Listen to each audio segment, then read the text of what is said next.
Hey, what's up, man?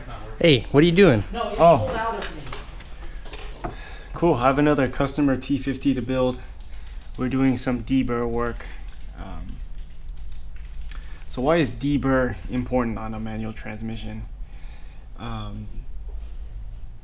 Deburr on engines and manual transmissions, this kind of blew my mind, where it was like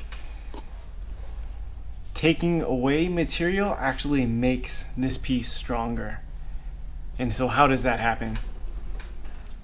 If we look at this guy, there's burrs from the manufacturing process. And then also, I'll show you on like these engagement teeth, just from regular use with the shift sleeve engaging on these teeth, they'll develop burrs on top from wear. So why is it important to knock off all these burrs? Again, like before, this becomes a liability where like a burr or like this casting flash becomes a stress riser. So and that's a chance for a break or a crack. So that's why it's important to take these off.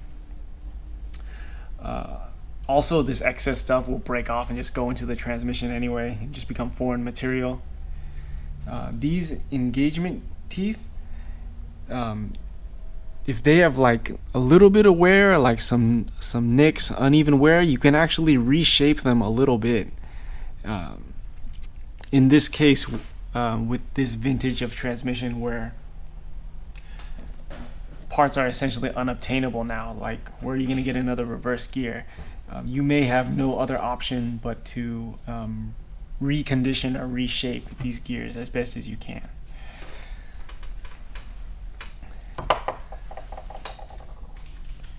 So yeah, every transmission I build gets inspected, deburred, sometimes the teeth reshaped as needed.